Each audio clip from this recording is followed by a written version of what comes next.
반갑습니다. 오늘 점심 맛있게 드셨나요? 예. 오늘은 누가복음 24장 이제 마지막 부분을 통해서 거룩한 근심이라는 제목으로 주의 말씀을 함께 나누겠습니다.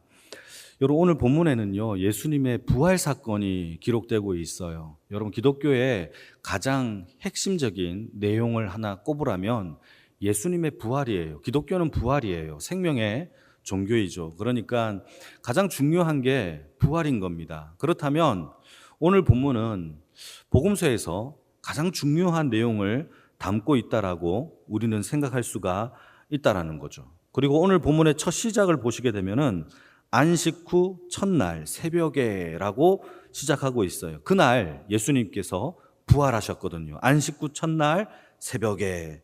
그래서 여러분, 이것은 유대인들에게 있어서 어쩌면 안식일은 굉장히 중요한 날이죠.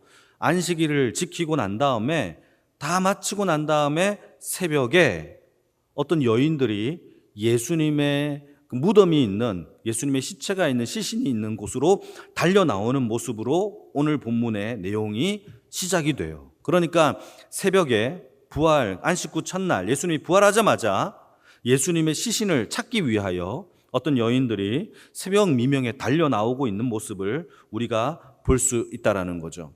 여러분, 예수님이 언제 돌아가셨을까요? 월, 화, 수, 목, 금, 토, 일 중에서 금요일 날 돌아가셨어요. 금요일 날 그 다음 날인 토요일은요, 유대인의 안식일이었어요. 공교롭게도 안식일이자 유대인의 명절인 유월절이 함께 있었던 날이 예수님이 십자가에 돌아가셨던 날이에요. 그러니까 안식일이 유대인의 절기이고 또한 명절이 있는 날이기 때문에 여러분, 금요일 날에 생각해 보십시다. 금요일 날에 유대인들은 바빴을까요? 안 바빴을까요? 굉장히 바빴겠죠. 왜요? 명절을 준비하고 안식일을 준비해야 되니까 그들의 삶은 엄청 바빴을 거란 말이에요. 그러니까 예수님께서 십자가에 돌아가시고 죽는 이것이 유대인들의 삶에서 이게 집중되거나 잘 보였을까요? 잘 보이지 않았을 거란 말이에요. 그러니까 그런 것들을 우리가 한번 생각을 해 보셔야 되죠. 예수님께서 십자가에 돌아가시고 그 다음 날 안식일이고 그 다음 날 새벽 미명에 예수님이 돌아가셨다라는 사실을 인지하고 새벽에 예수님의 시신 앞에 달려 나온다라는 것은 쉽지 않은 상황이라는 사실을 우리는 기억해야 됩니다. 또한 예수님께서는 그 다음 날이 안식일이었어요. 십자가에 돌아가셨어요. 그때에 십자가에 돌아가실 때가 금요일 날 오후였어요. 유대인의 하루는요, 해가 지면 시작해요. 그러니까 금요일에서 토요일로 넘어가는 그 얼마 남지 않은 시간에 예수님의 모든 장례를 치러야 한단 말이에요. 그리고 유대인의 종교 지도자들은요, 예수님이 빨리 죽지 않을까 봐 걱정이 되어서 두 가지 일을 저지르는데, 하나는 무릎을 망치로 깨뜨려서 버팀목을 아예 지지하지 못하도록 무릎을 깨뜨려 버립니다. 또한 옆구리에 창을 찔러서 예수님의 숨통을 끊어버려요. 그래서 빨리 예수님을 죽도록 만들었단 말이죠. 자, 그리고 난 다음에 장례를 치르는데, 여러분, 중요한 거는요, 오늘 본문에 나오는 여인들이 예수님의 시신을 찾으러 일찍 나왔는데 그 이유가 뭘까요? 성경 읽었잖아요. 그 이유가 뭐죠? 향품을 바르기 위해서 왔어요. 그러니까 향품은 원래요, 장례를 치르기 전에 발라요. 그리고 난 다음에 장례를 치른단 말이에요. 그런데 예수님은 향품을 바르기도 전에 세마포로 싸서 모든 장례를 금방 후딱 해치웠던 사건이 바로 오늘 예수님께서 죽으신 사건이에요. 그래서 이 여인들은 예수님의 남은 장례를 마무리하기 위해서 향품을 들고 예수님의 그 시신 앞에 찾아오게 되는 것이 오늘 본문의 이야기라는 거예요. 자, 그러면 여러분, 오늘 본문의 이 여인이 누구냐? 10절 같이 한번 읽어볼까요? 10절인데요. 여러분 한번 읽어보도록 하겠습니다. 10절 시작. 이 여자들은 막달라 마리아와 요한나와 야고보의 모친 마리아와 또 그들과 함께한 다른 여자들도 있었대요. 적어도 4명 이상인 거예요. 여러분 누가복음이나 마가복음 보게 되면은 살로메라는 여인도 나오고요. 하여튼 이런 4명의 이상의 여인들이 예수님께 나와 준비한 향품을 바르려고 나왔던 겁니다. 근데 문제는요, 예수님의 무덤에 도착을 해보니까 예수님의 무덤이 큰 바위로 막혀 있어야 되는데 이게 열려져 있는 거예요. 2절 3절도 같이 한번 읽어볼까요? 2절 3절 시작. 돌이 무덤에서 굴려 옮겨진 것을 보고 들어가니 주 예수의 시체가 보이지 아니하더라. 그러자 이 여인들이 너무 당황스러운 거예요. 아니, 시체가 있어야 되는데 없는 거죠. 빈 무덤인 거예요. 그건 너무 당황스러운 거예요. 누군가 시신을 훼손했나? 누가 훔쳐갔나? 이런 당황스럽고 근심하고 있을 때에 문득 뒤에서 찬란한 옷을 입은 천사들이 이 두 여인에게 말을 하는 겁니다. 이때 찬란한이라는 단어는 원어를 보게 되면 빛나는 옷 이런 뜻이거든요. 그러니까 천사들이 입고 있었던 옷은 그냥 자체 발광이 났던 것 같아요. 빛나는 옷을 입고 있었던 천사들이 여인들에게 이렇게 말합니다. 어찌하여 살아있는 자를 왜 죽은 자 가운데서 찾느냐라고 얘기하면서 갈릴리에 계실 때에 너희들에게 가르쳤던 내용들을 잘 생각해 봐. 예수님이 평소에 뭐라고 가르쳤지? 라고 얘기하면서 7절 말씀을 들려줘요. 7절도 같이 한번 읽어볼까요? 7절입니다. 시작. 이르시기를 인자가 죄인의 손에 넘겨져 십자가에 못 박히고 제3일에 다시 살아나라야 하리라 하셨느니라. 이걸 얘기해 주는 거예요.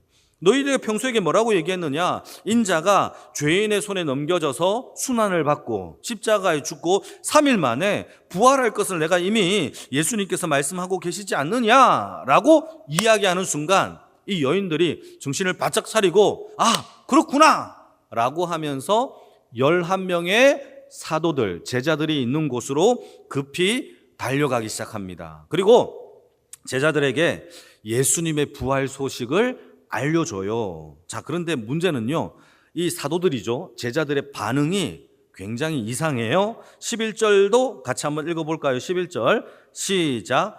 사도들은 그들의 말이 허탄한 듯이 들려 믿었어요? 안 믿었어요? 믿지 않았어요. 이 허탄하다라는 이 말을 원어로 찾아보면 헛소리라는 뜻이에요. 헛된 소리, 거짓말 이런 뜻이란 말이죠. 그러니까 이 11명의 예수님의 제자들은 동고동락하면서 예수님께서 평소에 여러 차례 순환과 십자가의 부활을 이야기를 했음에도 불구하고 이 생생한 이 부활의 증인들의 이야기를 허탄한 것처럼 헛소리로 받아들이며 믿지 않았다라는 것이 성경의 얘기입니다. 자, 여기서 여러분 중요한 게 있어요.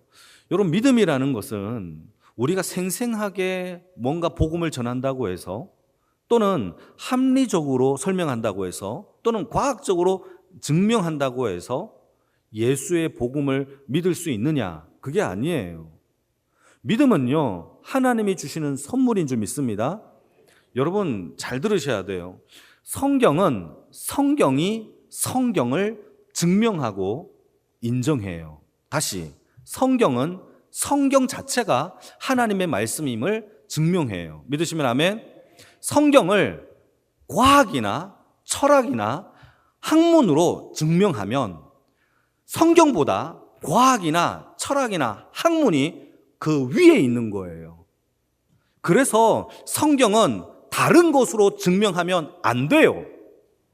과학으로 설명할 수 없어요. 과학회가 설명하는 것으로 성경이 맞잖아, 이렇게 하는 게 안 돼요.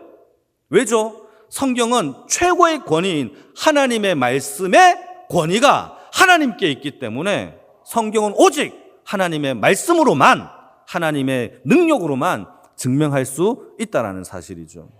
그게 반대가 되면 과학이 성경보다 위에 있어요, 철학이 위에 있어요, 그럴 수 없다라는 거죠. 이게 제1원리예요. 하나님의 계시는 하나님의 말씀으로만 하나님의 말씀을 증명하고 믿는다. 이게 성경의 첫 번째 명제라는 사실이죠. 여러분, 그래서 우리가 아무리 합리적으로 설명하고 아무리 논리적으로 설명한다고 해서 여러분 그 사람을 믿게 하는 것이 아니라 오직 성령 하나님께서 들려진 복음에 의하여, 들려진 하나님의 말씀에 의하여 하나님이 믿게 하시는 것이 믿음의 역사인 줄 믿으시길 축복합니다. 그게 믿음이에요. 믿음은 선물이에요. 그래서 오늘 본문을 통하여서 몇 가지 은혜를 함께 나누려고 하는데, 우리 같이 한번 1절을 같이 한번 읽어볼까요? 1절입니다. 시작.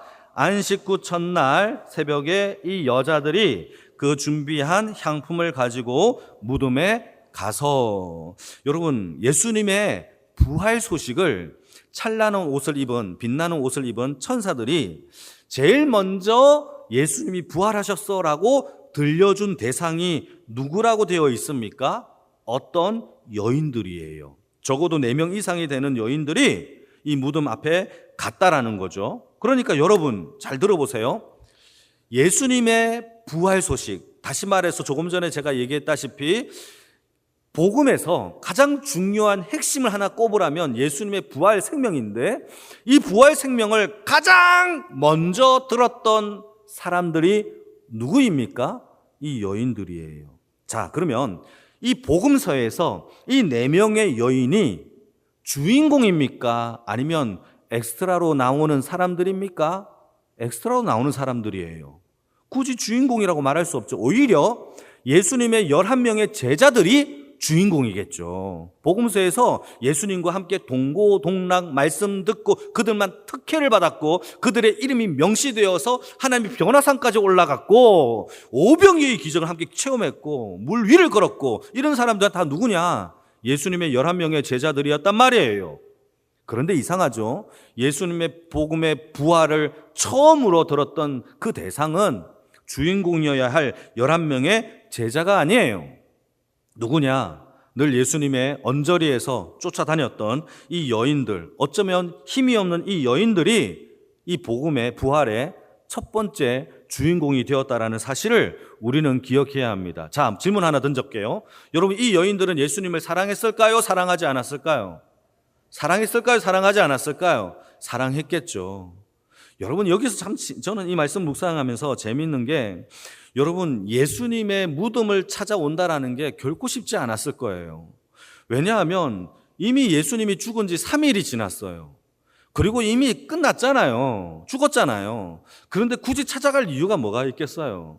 이미 장례가 다 치러졌고, 이게 뭐 향품을 발랐든 안 발랐든 간에 어쨌든 장례가 다 치러졌으니까 끝났구나, 이렇게 생각하면 되는 거 아니겠어요? 그런데 굳이 죽으신 그 시신 앞에, 3일이나 지났던 이 시신 앞에 냄새도 날 건데 굳이 향품을 가지고 와서 남은 장례를 내가 끝까지 해야 되겠다라고 한다라는 것은 예수님을 향한 감사와 사랑과 정성이 아니면 도무지 할 수 없는 행위라는 거예요.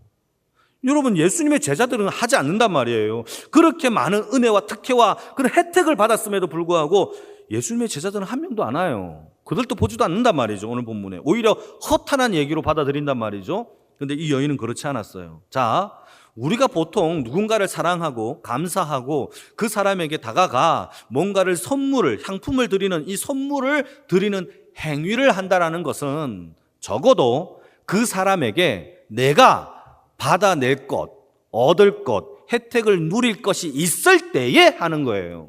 그렇지 않나요? 그 사람에게 굽신거리면서 감사합니다, 아이고 사랑합니다 라고 하는 것은 적어도 그렇게 하면 그 사람이 나에게 어느 정도 혜택을 주겠지, 어느 정도 뭔가 이렇게 보너스를 주겠지, 이런 마음으로 간단 말이죠. 그런데 여러분, 이 상황은 그렇지 않아요. 예수님이 죽었어요. 능력이 없어요. 지금 아무것도 망했어요. 은퇴했어요. 나올 게 하나도 없어요. 그럼에도 불구하고 그에게 감사하며 찾아간다라는 것은 정말 사랑해서 찾아갔다라고 우리가 이해할 수 있다라는 것이죠. 사랑하는 성도 여러분, 우리의 사랑이 이러한 옹고지신한 사랑이 되어지기를 축복합니다. 3년 동안 따라다녀도 이게 헛사랑인 거죠. 아무도 예수님께 나가가지 않았어요. 그러나 여러분, 이름도 없는 이 미명의 이 여인들은 예수님의 시체라도 마지막까지 내가 돌봐야 되겠다라는, 이때까지 받았던 정성과 사랑이 너무 감사하다라는 마음으로 예수님께 나아가고 있는 모습을 볼 수가 있다라는 거예요. 여러분, 그래서 믿음과 사랑은요, 지식이 많다고, 성경을 많이 안다고, 직분을 받았다고 해서, 능력이 있다고 해서, 우리 가족이 대단히로 예수를 믿는다고 해서 그게 아니에요. 정말 아니에요. 여러분, 날마다 하나님의 사랑이 내 안에 있을 때에 그 사랑의 능력이 우리 안에서 역사되는 줄 믿습니다. 여러분, 우리는 성화를 많이 들어봤어요. 성화 많이 들어봤죠? 거룩하여져 가는 거예요. 여러분, 성화에는 두 가지가 있어요. 단번에 거룩해지는, 예수를 믿었을 때 내가 단번에 전가되는 의를 받듯이 예수의 거룩함이 내게 단번에 이루어지는 거룩함이 있어요. 다시 말해서 예수를 믿는 순간 우리는 성도가 돼요. 그 이유는 단번에 이루어진 거룩함이 우리에게 예수의 안에 있는 그 믿음으로 내게도 단번에 이루어진 거룩함이라는 거예요. 그런데 두 번째 성화는 뭐냐? 우리가 예수를 믿고 성화되었다 한다, 거룩하여지는 이 거룩함이 내게 있다 한다 할지라도 우리는 죄인이에요. 그래서 날마다 거룩하여져 가는 이 날마다의 거룩함도 필요한 거예요. 이게 두 번째 성화예요. 자, 그런데 우리가 날마다 거룩하여져 가는 방법이 있어요. 한 번에 우리가 빡 이렇게 되는 게 아니라 열매를 맺어 가듯이, 성령의 열매가 맺어 가듯이 우리도 하나님 앞에 점점 거룩하여져 가요. 그래서 사도 바울이 디모데에게 이렇게 얘기합니다. 말씀과 기도로 거룩하여져 간대요. 그런데 이 성화에 여러 가지 도구들이 있는데, 기도와 말씀과 찬양과 봉사와 헌신과 예배, 이런 모든 것들이 우리의 성화의 도구예요. 그걸 함으로 인하여 하나님 앞에 점차 거룩하여져 가는 삶을 사는 겁니다. 그러니까 여러분, 우리의 삶 가운데 날마다 하나님과 가까이 하는 연습을 누리시기를 축복합니다. 경건에 이르는 연습을 통하여 우리가 하나님 앞에 거룩하여져 가기를 축복합니다. 그거예요. 이 여인들은요, 어찌 보면 날마다 주님을 사모했던 것밖에 없겠죠. 그러나 그 거룩함이 여러분, 예수의 부활을 처음으로 목격하게 되는 증인들로 세워졌다라는 거예요. 여러분, 오병이어의 사건을 한번 묵상해 보게 되면, 오병이어는요, 물고기 2마리, 보리떡 5개로 5,000명을 먹인 사건이에요. 자, 그런데 질문 던지겠습니다. 오병이어를 예수님께 드린 사람은 누구일까요? 누구죠? 누구요? 왜? 뭐라고 하는 거예요? 자, 그게 어린아이, 어린아이예요. 이름은 아세요? 없죠. 이름은 기억되지 않죠. 야, 희한하지 않습니까? 여러분, 저는 이 말씀을 묵상할 때 이 소년이 오병이어 자기의 도시락을 예수님께 드린 이유가 뭘까요? 내 거를 오병이어가 이거 도시락을 드리면 5,000명을 먹일 것을 믿고 드렸을까요? 아니에요. 그걸 어떻게 믿고 드리겠어요? 나를 지금 가르치고 있는 랍비 스승인 예수가 배고프다 하네. 그러면 내 거라도 좀 드려볼까? 해서 그 소년이 자기의 도시락을 드렸겠죠. 나는 포기하겠습니다. 드십시오. 이 작은 헌신이란 말이에요. 나도 먹어야 되는데 포기한 거예요. 여러분, 그 헌신이 여러분 어떤 일이 만들어집니까? 5,000명을 먹이는 놀라운 기적의 역사가 벌어진 거예요. 여러분, 저는 이것이 믿음이고 이것이 우리가 필요한 하나님의 사랑인 줄 믿습니다. 이 소년은요, 자기의 사랑을 오병이어라는 작은 도시락으로 드린 거예요. 우리의 삶도 마찬가지입니다. 우리의 삶 가운데 거창한 믿음, 거창한 능력, 거창한 사랑을 자꾸 슬로건으로 내놓기보다는 내 삶 가운데 한 끼의 도시락을 주님께 드리겠다라는 그런 심령으로 우리가 하나님을 사랑한다라면 우리의 삶 가운데 5,000명이 뭡니까? 7,000명, 8,000명도 먹이는 하나님의 놀라운 기적의 역사가 우리의 삶 가운데 나타나는 줄 믿으시기를 축복합니다. 그게 바로 사랑이고 믿음이에요. 그래서 여러분, 이렇게 예수님께 우리의 사랑과 열정과 헌신을 드릴 때에 여러분, 오병이어와 같은 기적이 나타나고 예수님의 첫 부활의 영광에 경험할 수 있는 증인이 될 수 있다는 것이죠. 그러한 은혜가 있기를 축복합니다. 자, 두 번째 우리가 조금 더 생각해 볼 것은 2절에서 4절 말씀인데 한번 읽어보겠습니다. 2절부터 4절 여러분 천천히 읽어주세요. 시작.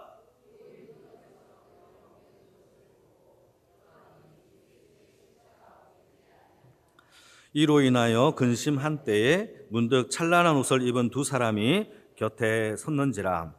여러분, 여기에서 여인들이 무덤에 도착을 해보니까 시체가 보이지 않는 거예요. 그래서 성경에 뭐라고 되어 있습니까? 4절 말씀에 이로 인하여 근심을 했다라고 얘기하고 있어요. 여러분 마가복음에 보게 되면은, 이건 지금 오늘 누가복음이잖아요. 마가복음에 보게 되면은 이 여인들이 시체가 없는 것을 근심하기 전에 또 다른 근심을 또 해요. 어떤 근심이냐? 그들이 무덤으로 달려가면서 뭐라고 얘기를 하느냐 하면, 누가 우리를 위하여 무덤의 바위를 옮길 거라고 고민을 해요. 그걸 근심했다라고 성경 기록하고 있어요. 그러니까 누가 이 바위를 옮겨서 우리가 향품을 바르게 할까에 첫 번째 고민을 했고, 도착을 해보니 바위가 옮겨져 있어요. 땡큐죠. 그런데 들어가 보니까 시체가 없어요. 그래서 예수님의 시체가 어디에 있을까 고민을 하고 있는 것을 오늘 본문 가운데 다루고 있다라는 거예요. 여러분 질문 하나 해볼까요? 근심하는 것이 좋은 걸까요? 나쁜 걸까요? 나쁘잖아요. 오늘 오전 설교 잘 들으셨죠? 근심은요, 염려는 백해무익입니다. 그런데 오늘 본문에는요, 근심을 했다라고 이야기하고 있어요. 성경에는요, 근심이 나쁘다라고 우리에게 얘기하면, 요한복음 14장의 말씀을 보게 되면, 너희는 마음에 근심하지 말라.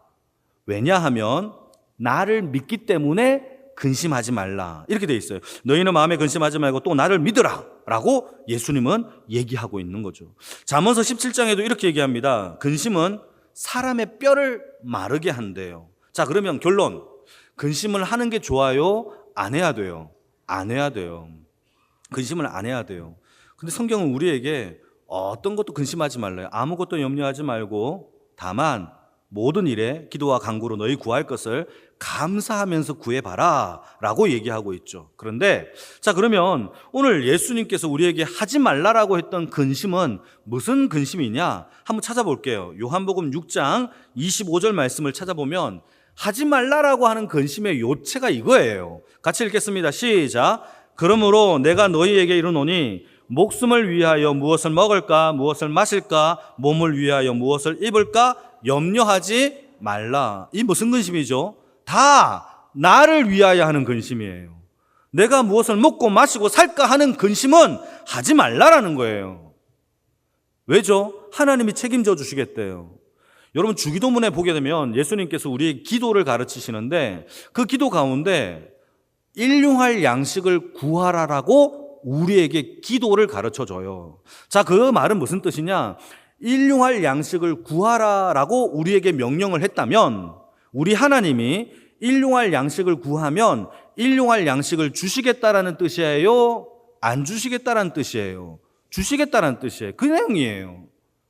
여러분 우리는 근심할 이유가 없대요. 먹고 사는 거, 일용할 양식에 대해서 고민하지 말래요. 왜죠? 하나님이 우리가 먹고 사는 문제에 대해서는 네가 구하면 주겠다라고 하나님이 이미 예수님의 기도의 전문 가운데 박혀져 있어요. 박제되어 있어요. 이건 하나님의 말씀이에요. 그러니 우리가 먹고 사는 것에 대하여 염려하지 말고 라는 이 명령에 순종하기를 주님의 이름으로 축복합니다. 그래서 근심에는 두 가지가 있어요. 하나는 뭐냐? 이 여인들이 근심했던 자기를 위하여 먹고 사는 근심이 아니라 주를 위하여 어떻게 할까라는 근심 하나. 또 하나는 내가 먹고 사는 근심의 하나. 이 두 가지가 우리 앞에 근심이 있는 거예요. 나를 위하여 먹고 사는 근심은 하지 말고 주의 영광을 위해서 하는 그의 나라와 의를 위하여 하는 고민은 우리가 거룩한 고민으로 살아가기를 주님의 이름으로 축복합니다. 필요한 고민이에요.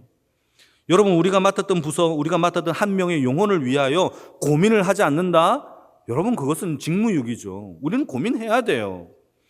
이 교회를 위하여 어떻게 하면 하나님의 나라가 될 수 있을까 고민을 해야 한단 말이죠. 이 여인들은요, 예수님의 시신, 예수님의 영광을 위하여 어떻게 하면 내가 하나님께 영광을 돌릴 수 있을까 이러한 것들을 고민했단 말이에요. 그러니까 여러분 우리에게 맡겨진 부서, 우리에게 맡겨진 직분, 우리에게 맡겨진 영혼이 있다면 그 영혼을 위하여 하나님께 기도하며 나아가기를 주님의 이름으로 축복합니다. 누가 주의 영광을 위하여 이 교회를, 이 부서를, 한 명의 영혼을 하나님 어떻게 해야 합니까? 어떻게 해야 합니까? 기도하며 주 앞에 나아가는 주의 참된 주의 백성들이 되어지기를 축복합니다.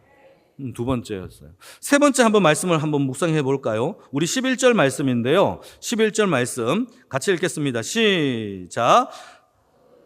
그들의 말이 허탄한 듯이 들려 믿지 아니하나. 여러분, 사도들은요, 이 여인들의 부활 소식 천사들이 얘기했어. 제자들에게 얘기했겠죠. 천사들이 이 얘기를 했다고요 라고 얘기를 했겠죠. 그런데 이 사도들은요, 허탄하다, 이게 헬라 말로 레로스라는 단어인데 거짓말 치지 마, 이런 말이에요. 헛소리, 이런 뜻이란 말이죠. 그러니까 예수님의 제자들은요, 예수님의 부활을요 안 믿었어요. 안 믿었어요. 참 신기하죠. 예수님은 평소에 단 한 번도 제자들에게 거짓말 한 적이 없거든요. 여러분, 이게 이해가 되시나요? 예수님은요, 제자들에게 한 번도 거짓말 한 적이 없어요. 모든 일들이, 그 말씀이 내뱉어졌다면 반드시 열매가 되어졌던 것이 제자들이 경험했던 예수님과의 관계예요. 일어나라 하면 죽은 자도 일어났고요. 오병이어의 기적도요, 축사하니 주니까 계속 늘어났고요. 물 위를 걸어라, 오라, 물 위를 걸어갔고요. 여러분, 그러한 것들의 역사가 일어났단 말이에요. 열병이 있을 때 베드로의 장모를 고쳤어요. 금방 나았어요. 죽은 나사로를 걸어 나오라, 버석버석 걸어 나온단 말이에요. 물이 변화의 포도주도, 여러분 왜 이렇게 아멘을 안 하십니까? 물이 변화의 포도주가 되었어요 한데, 여러분 가만히 있어요. 여러분, 그러한 기적들이 여러분 삶 속에 있기를 축복합니다. 예, 아멘이죠. 그럼에도 불구하고 왜 제자들은 예수님의 십자가의 죽으심과 부활, 1세트잖아요. 한 세트를 예수님이 몇 번이고 가르쳤음에도 불구하고, 그러면 제자들이 죽었네? 부활하겠네? 이게 자연스럽게 연결되어 인식되어져야 되지 않겠습니까? 그런데 제자들은요, 죽은 것은 예수님의 말 속에서 현실이 되어 이루어진 것을 알았음에도 부활한 것에 대해서는 안 믿었다라는 거예요. 이게 예수님의 제자들의 모습인 거죠. 심지어 헛소리 하지 마, 새벽부터 와가지고 나한테 왜 이런 헛소리를 하는 거야? 이런 뉘앙스인 겁니다. 여러분, 예수님은 이 제자들을 따로 데리고 산도 올라가시고 기적도 보여주시고, 그럼에도 이들은 왜 믿지 않았을까요? 여러분, 이것이 우리는요, 하나님 앞에 우리의 믿음이 있다라는 사실에 너무 감사하며 살아가기를 주님의 이름으로 축복합니다. 감사한 거예요, 정말. 여러분, 이 여인들이 새벽부터 찾아와서 예수님의 부활 소식을 들려줬을 때에, 여러분, 한 가지 질문해 볼게요. 이 제자들이 헛소리 하지 마 라고 했을 때에 제자들의 이 믿음이, 이 헛소리 하지 말라라는 이 말이, 제자들은요 확신 가운데 이야기한 거예요. 무슨 말인지 이해되십니까? 예수님의 부활 소식을 전해준 이 여인들의 부활의 메시지보다 자기들이 가지고 있는 생각의 확신이 더 컸던 거예요. 그래서 진짜 복음을 들려줘도 이 제자들은요 안 믿었어요. 이 안 믿은 것이 그들에게 있어서 진짜 믿음이었다고요. 여러분, 이게 이해가 되시면 아멘. 그들의 믿음이었어요. 여러분, 이게 위험한 거예요. 병든 신앙, 병든 믿음. 여러분, 하나님의 복음을 올바로 전해줘도 내 자아가 깨지지 않으면 이 복음이 내게 역사가 안 돼요. 내가 죄인이라는 사실을 알지 못하면 회개할 이유가 없어져요. 여러분, 복음 앞에서는요, 어떤 그 무엇도 내가 살아나서는 안 돼요. 모두 죽기를 주님의 이름으로 축복합니다. 그래야 병도 죽고 나도 죽고 오직 예수만 살아나는 능력의 역사가 나타날 줄로 믿습니다. 그래서 복음에서 가장 먼저 치유되어야 할 영역은 나예요. 내 마음이 고쳐짐을 받아야 한다라는 것이죠. 그래서 마태복음 7장에 보게 되면은 이런 얘기를 해요. 예수님께서 어찌하여 형제들의 눈 속에 있는 티는 보고 너의 눈 속에 있는 들보는 왜 깨닫지 못하느냐. 여러분, 이 들보를 깨닫는 것이 진짜 복음의 능력이에요. 나는 아무것도 아니구나, 내가 뭐라고. 여러분, 이것이 복음의 치유가 되는 과정이에요. 여러분, 이것을 가장 간단하게 알아볼 수 있는 것이 무엇이냐면 자꾸 다른 사람의 단점들 자꾸 지적하고 문제점을 들추어내기보다는 이런 믿음은 병든 믿음일 가능성이 많아요. 반대로 오히려 기도하고 그 아픔과 그 문제를 기도하고 오히려 내가 더 문제 있구나라는 내게 있어서 내 탓이라고 돌리는 사람들이 오히려 더 건강한 믿음을 가진 사람이라는 사실이에요. 여러분, 오늘 예수님의 부활 이 사건을 통하여 오늘 세 가지를 함께 나누어 보았습니다. 여러분, 우리의 자신의 신앙을 돌아보면서 주를 위하여 근심하고 또 나 자신을 돌아보면서 하나님 앞에 작은 오병이어조차도 하나님께 감사함으로 내어드릴 수 있는 믿음으로 인하여 하나님의 나라가 확장되는 주의 준비된 주의 백성들이 다 되어지기를 주님의 이름으로 축복합니다.